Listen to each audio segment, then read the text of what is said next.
How do you find winning products? Yeah, when I do product research, I mainly look at stores instead of products because when you get a list of stores in different countries, you can do very quickly your product research. And if you find a competitor that has products that work for you, there's a high likelihood that the products they will test in the future will also work for you. What was like the most darkest periods that you had, let's say like private and also like the business that you experienced? Because I think those things help you grow the hardest. Yeah, it's especially because I don't have a 9 to 5 and I started to combine my graphic design business with ecom and learning ecom and implementing ecom. So that period was very stressful, and also I wasn't really prepared for all the setbacks you get with ecom. So every time something finally worked, a Shopify ban came, a Stripe ban, or a ad account block, and it really knocks you down once you finally thought it worked. And it really demotivated me in the beginning, but it still builds character, and you need that if you want to scale to the higher numbers, because you don't want to be a weak, lazy individual while having the responsibility of a huge company on your back. Ladies and gentlemen, welcome again to another banger. We have in here Mr. Paulo. So Paulo has been scaling insanely, so I brought him in here. And thank God he was also down as well, like here for an interview to share all his golden nuggets because he has been scaling insanely. So yeah, man, Paulo, please introduce yourself. Yeah, I'm Paulo. I'm 23 years old. I live in the Netherlands, and I've been in ecom for a little bit over a year. Since I joined Forex Mentorship, I did around 125K in revenue in the last 3 or 4 months. Last month I did 55K, and this month's probably going to end up with 60 or 70K. Beautiful and beautiful. So like for how long have you now been into ecom? A little bit over a year. A little bit over a year. And you are Yeah, 23 years old, right? that's correct. Nice, nice. So a little bit over a year right now, and you have been seeing the last few months, it has been going up and up and up. So this is like the main question a lot of people always have. They start, they fail, they fail, they fail. They're like, all right, when am I gonna finally going to see the success? Like when am I actually going to hit like these profits? What would you say in the last few months have been the main changes that you made that made you actually make some profit in ecom? I didn't really analyze my data before because when I was testing a product and I killed it at 25 euros, but it had like 8 add to carts and 0 sales, that's something you can make work, because if you can change the offer a bit and raise the break-even rolls maybe a little and relaunch for the next day, it can suddenly pop off. Because I had a sports bra, I was selling it for 30 euros. The first day, couple sales, the few days later, nothing. So I relaunched that same product with buy one, get one free for 35 euros. And I'm still scaling it for 2.5 months right now. So it's really analyzing the data. Still selling the same product, right? Yeah, same product. So did you make some market switches on why you saw some success? Like in what markets have you sold, and now in what market are you now seeing like as well like the most success? Yeah, I've been in a lot of markets, especially in the beginning. I was in Sweden, Denmark, UK, Germany, Italy. He told me how to do market research. And I saw it was like 50 ads live, and in total they only launched 100 ads, and they were only live Hmm. for like a month. And I saw many competitors do the same thing. And then I started to ask ChatGPT what's the main uh, payment processor in Poland, and it was Blik. It's like ideal, so you can do chargebacks and Hmm. credit cards. So that was perfect for me. And when I started to enter that market, first day I did 600 euros, and in 4 or 5 days it was on 1K. So which payment methods are you using right now in Poland? Blik and credit card. Blik and credit card. And you don't have Yeah, P24? no. Okay, interesting. Did you try to get it as well? Yeah, but with HK company it's not possible because they Mm, removed it a while ago. And you can only use it with Stripe, but Stripe is a headache and they blocked me in the past. And yeah. Stripe fucked me over in Sweden, I think. I had like 200 orders, but Stripe blocked my account. And they removed the access from me to refund those people. So I had 200 orders, I had to fully refund, plus the additional 10 to 15 euros extra cost for the chargeback for Stripe. So that was tough Did you times. use Klarna with Stripe? Yeah, Oh, bro, big Klarna mistake. Stripe. Bro, listen, so listen, I have a nice story on this. Not, I mean, I also have like a Klarna horror story, but I have a friend of me, and his name is Luca, and this guy, bro, like he's done like insane with e-com in his life, right? Like I think like nine figures up. And this guy, Hmm. bro, he lost as well 1.5 or $2 million, because back in 2020 or something, he was scaling with Stripe and and and Hmm. and he had the Klarna integration on Stripe, and he had the same kind of issue, like they were holding Yeah. it, and then I think he had some chargebacks and stuff. It all got fucked, and then that was like for him, like like one of like his downfalls at that point. Of course, he made an insane comeback, obviously, but yeah, I would never recommend to anybody even use like Klarna at this point, even for a lot of brands.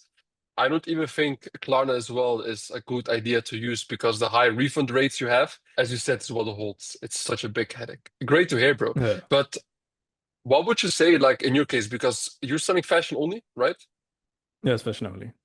Okay. So then why do you do fashion only? Why? Because you can do a lot of volume and you can scale pretty fast because the marketing of fashion is very different compared to a product like a supplement. Because fashion really is, when you walk into a fashion store, it's like this I don't like, this I do like, I want that one. If I need supplements, I have a lot of questions. So that's also need to be shown in your marketing. In your creatives, you need to answer some pain points, you need to answer some questions. The whole marketing is a lot different. And you can do good numbers with other niches, but you can do the same volume. And the volume with fashion, yeah, it's insane. You can scale very fast. I spoke with a guy last week and did 10K in his first week a day. Oh shit. Oh, Yeah. interesting. Interesting. And do you as well like mastermind with like a bunch of members as well in the group? Yeah, I speak with a lot of people in the group, especially for the guys in the Discord community. You should really post your wins because other people will see it and they will connect with you. Last week I spoke with a guy who did 250K a month, and he never speaks in the general chat. Do you want to say his name? I'm not sure if he wants to. Maybe you can tell me later if you want to. It's better. I'll tell you later. Yeah, maybe, yeah, like probably he wants to stay low key. I get it as well. Yeah, I tell people all the time, like, bro, please post your wins because these wins are like motivating so many people. I know also how it feels when you're trying all the time, losing money all the time. You're working so hard to make money and then you invest in e-com and then it feels all the time. And then yeah. that's the sparkle of motivation that you actually need. And that's also what we just discussed as well before, like we restart like recording this interview. Is I asked you as well, like, like what was the reason why you also wanted to do this interview? Hmm. Yeah. So like what was like your real reason why you also wanted to do this interview? Like maybe you can as well like talk more about that.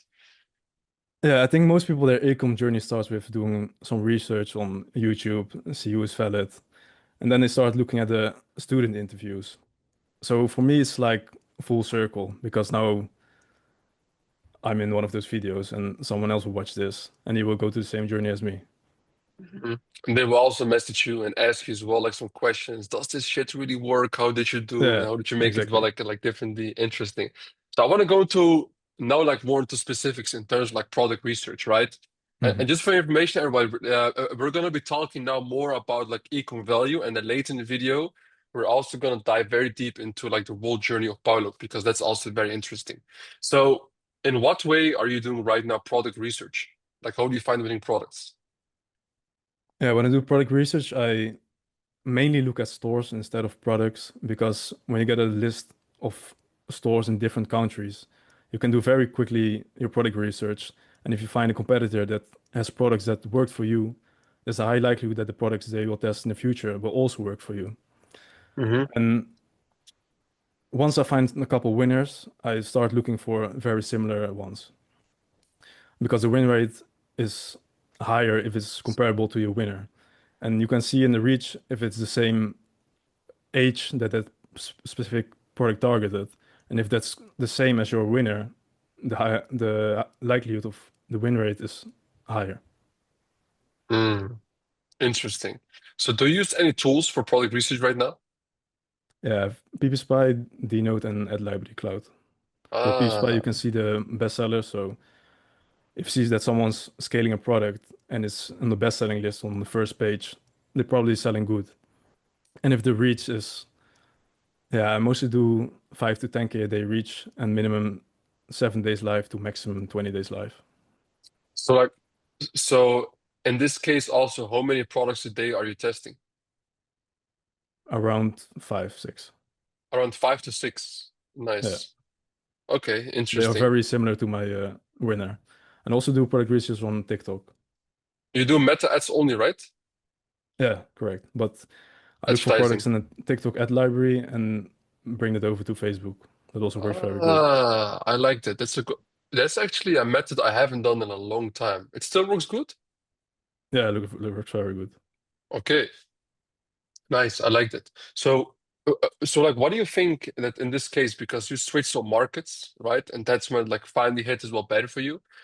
Is Mhm. there a different type of strategy that you also changed in the last few months on why you started like making good profits and you also did over 100K revenue? Mm, yeah, before I didn't test products that were similar to my winner. So I was losing a lot of money on testing products that I knew beforehand wouldn't work for me. So I think that changed a lot. And also just the scaling I didn't do before. So can you dive then a little bit more into the way that you test and scale products right now on Meta Ads? Yeah, I do one broad ad set on 50 budget. If it has a profit margin of 25% for 2 days, I most of the time double the budget or scale to 70, 100, 140, 200, like that. But it You know, depends per like, product if it's very hard hmm? scalable or not. Like I have this feeling that you work very systematically and as well with a lot of discipline. I have this feeling about you, you know? So Mhm. where did this come from? Like I've spoken with a bunch of high performers in my life, and there's like certain type of way of talking and moving that I can see if somebody has a good discipline or not. I feel like your discipline is also very good. Why do you think it's so good? Yeah, it's hard to say what part of my life gave me that discipline, but I think it's because of fighting, because it really teaches you to not give up and push through. So I think my resilience came from fighting. And I think my desire to become rich, I wasn't poor when I grew up, but I definitely had less than the people around me in my classroom, for example. So, the Nike Tech Fleece suit? Yeah, it was like 190 euros, and I didn't have money for one. And the guy next to me in Uh, the classroom had like 10 colors. uh, so Yeah. so I can see also you have a bunch of trophies in the back of you, and you also said like you do fighting. Can you maybe talk more about that? As well, like how it started, and also like what it helped you with. Yeah, I started at the age of 10 with karate. And when I was 13, I started with competing. And until I was 17, I was Dutch champion 3 times, one time world champion.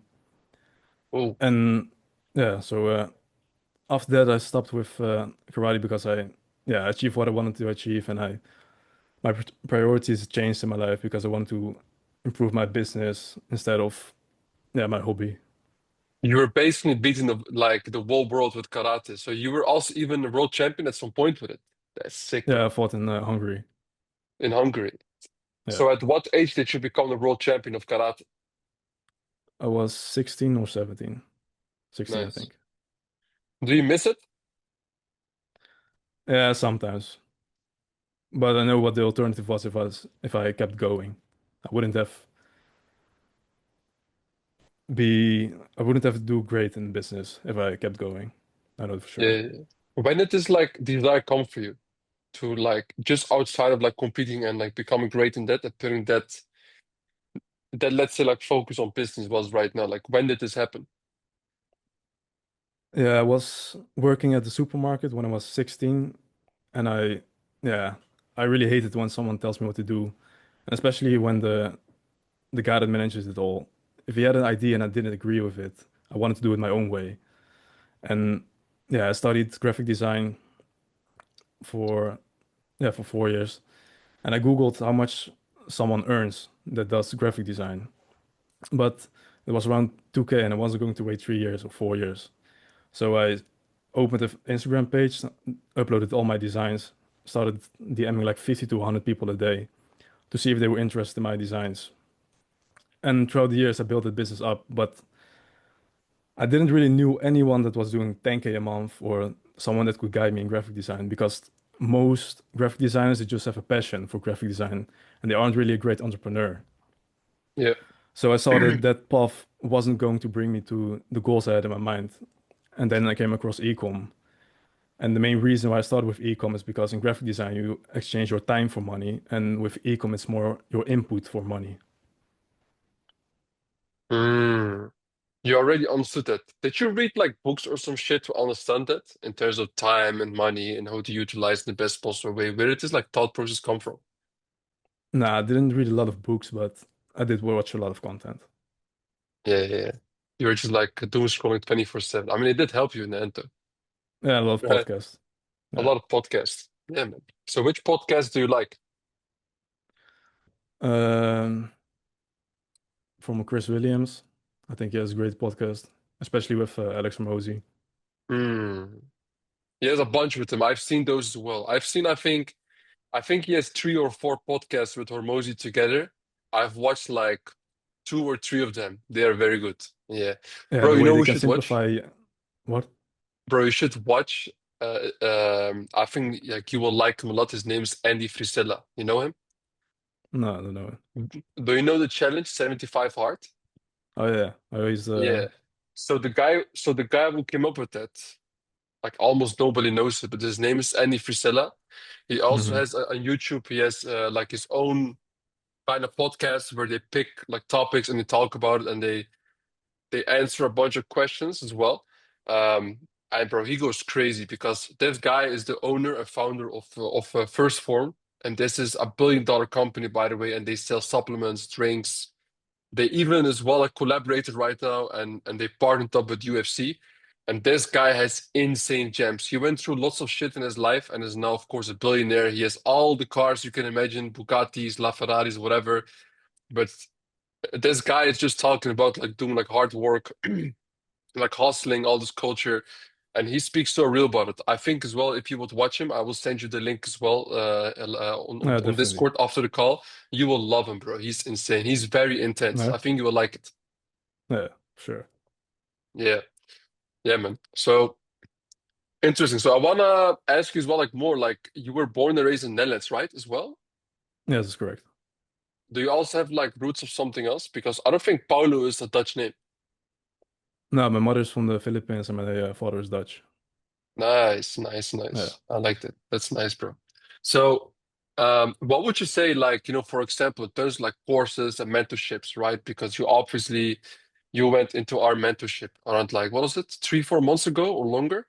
When was it? Yeah, 3.5 months ago. 3.5 months ago. Yeah, it Okay. just ended. So, like, where did you find about me? Like that's it. And like, why did you decide to join? Yeah, so I was already doing fashion dropshipping, but I didn't see any people on YouTube that gave some information about fashion dropshipping. And then I came across your YouTube channel and I didn't knew you were also Dutch in the beginning. Then followed you on IG, I think. We spoke a little bit and then I was looking for a new mentorship. And I had three specific things I wanted. It was that the coach himself did good numbers, that their students did good numbers, and that the mentorship was one-on-one. So one-on-one calls, a chat, more group calls in a week. Because I think Hmm. those things combined, they can bring you great success. I liked it. I liked it. That's very nice. I liked it. Yeah. So, first of all, the guy who's going to help you has to do revenue, and as well, like the students have to be absolutely crushing it, and as well, like a proper one-on-one help. I liked it. Yeah, exactly. Yeah. Nice. So, so like, how was the start? Like how was like the first month, second month, and 3 month? Like, what was going on? Because it didn't go directly amazing, I can imagine, right? No, that's true. I Yeah. was selling in Germany when I started with your mentorship, and I was doing like 600, 700 a day. And I thought if I join the mentorship, I can scale it to 3, 4K a day. But then after 1 week, PayPal blocked my account. So that was over. Then I tried Italy for I think 2 weeks, but nothing really hit it. And I was also trying it with CC only, and you need PayPal in Italy. Then we switched to the Dutch market. I did okay in numbers, but I had like three winners out of 150 products tested. So the Hmm. win rate wasn't really there. And then I did some market research and came across Poland. And I asked my coach Zeno do you know anyone that's scaling there? And then he tagged Omed, and Omed said, "Fine, yeah, you can just try it." Hmm. Yeah, and then Bro, it of course. all clicked. And then it all went like slowly and slowly up. So you did in the second month, you did 55K, or in the third month, when was it? It was the third month. 55K. And after that, the month after, you did 67K or something. No, this month is going to be around 60 or 70K. Nice, nice, nice. I like that. Slowly going up. I like that. It's also very consistent. Why do you think that you can also go like consistently up and you don't have these crazy jumps in revenue?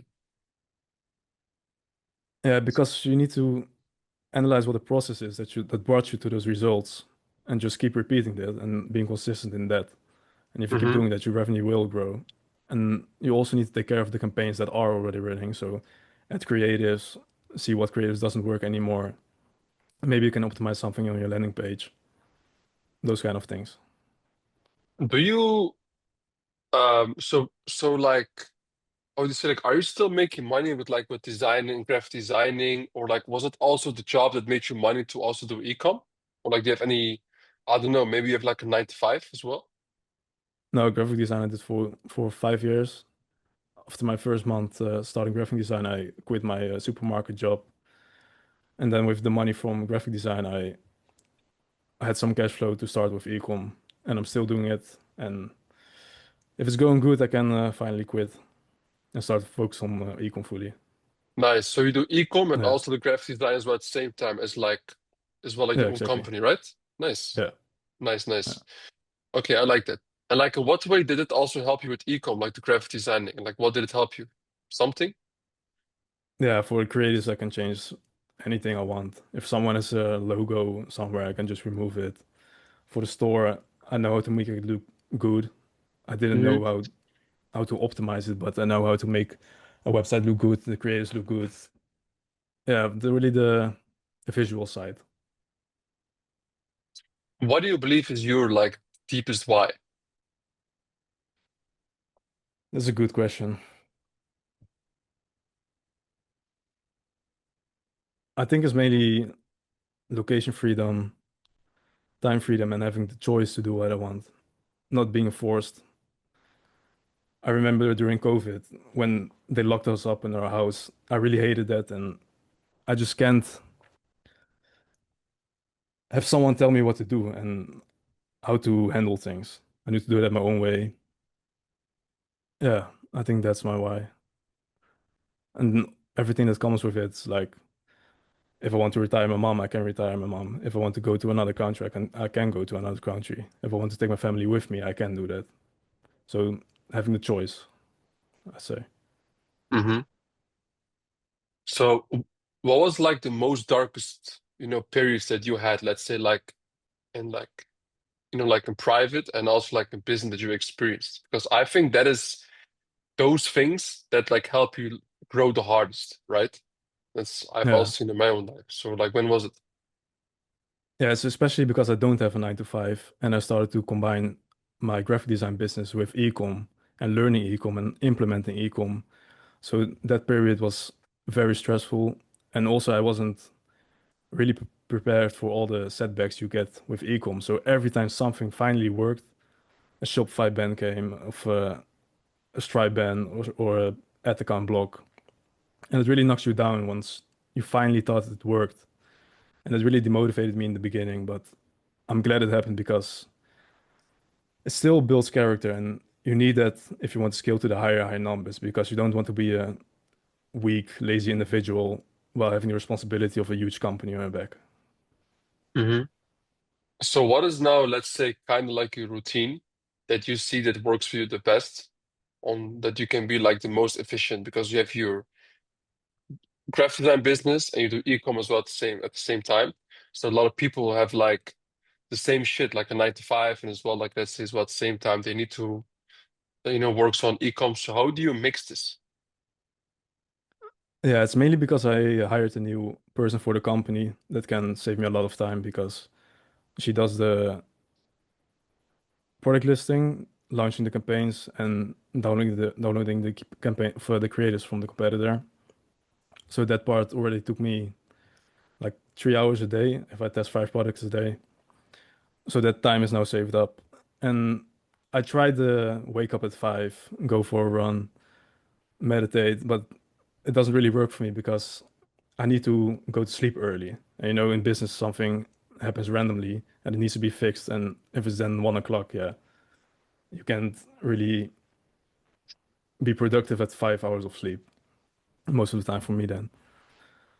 So for me, it's just start a day with graphic design until it's finished, then do some product research, send it to my VA.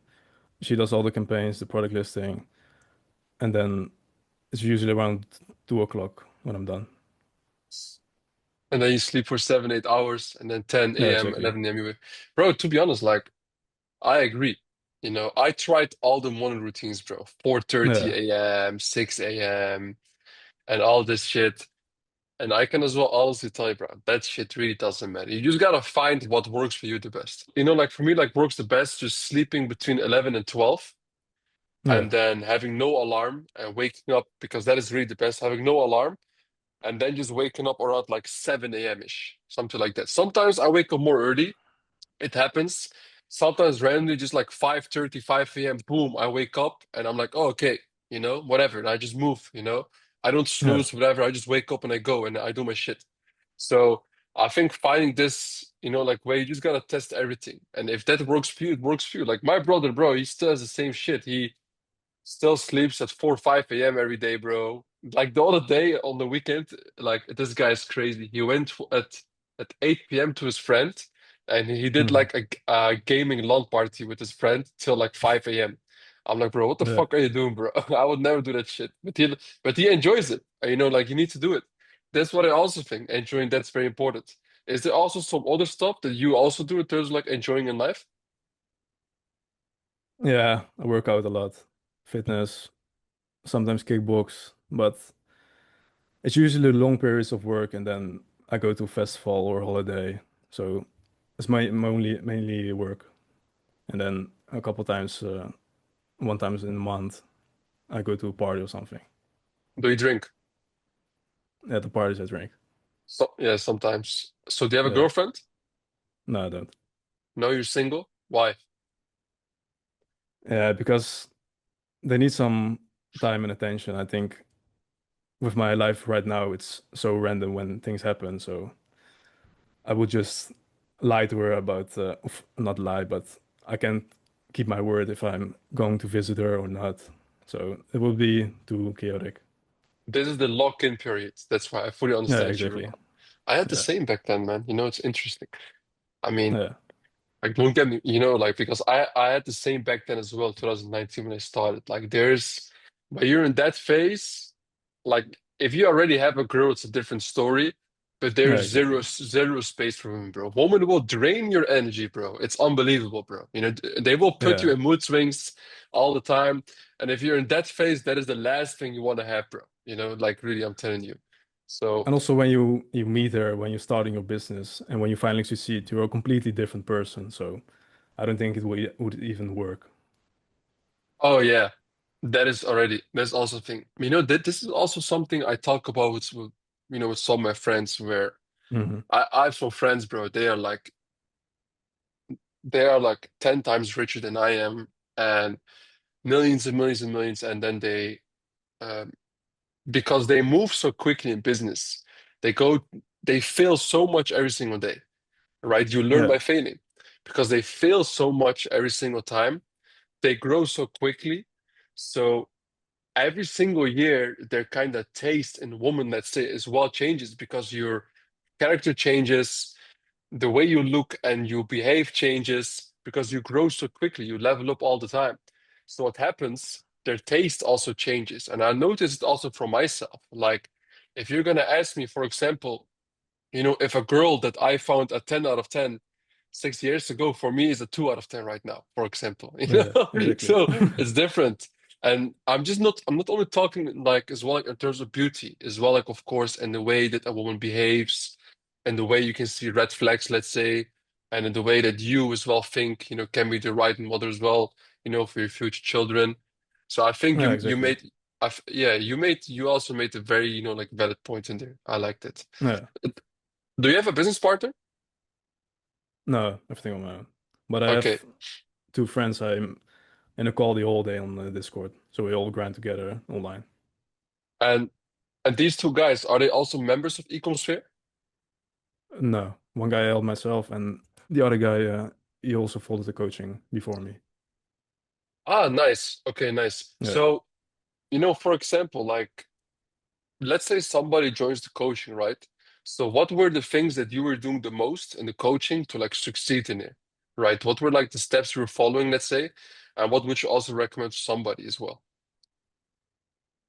Well, you really need to break down the dropshipping part into pieces. So the store building, the product research, the creatives, the ads, and scaling the ads. And once you have a certain piece of dropshipping that you don't really understand, you need to ask your mentor a bunch of questions about that specific topic, and then go to the next topic and the next topic.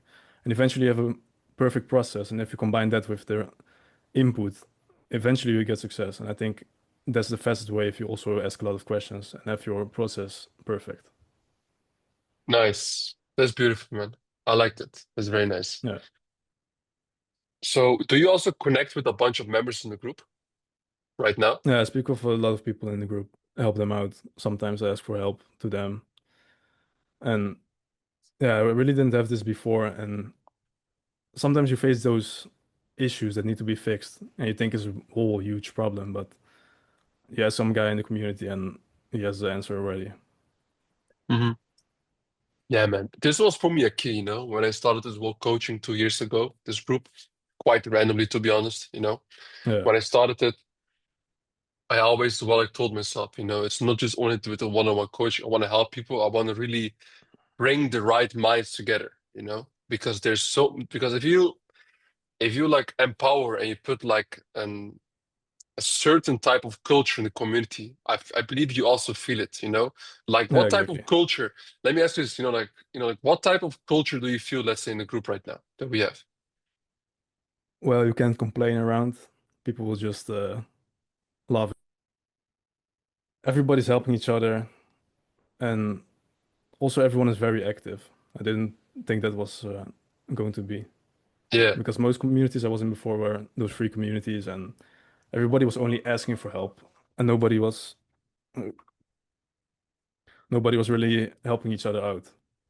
Hmm. So I think that's also different between a paid community and a free community because the free community is just shit.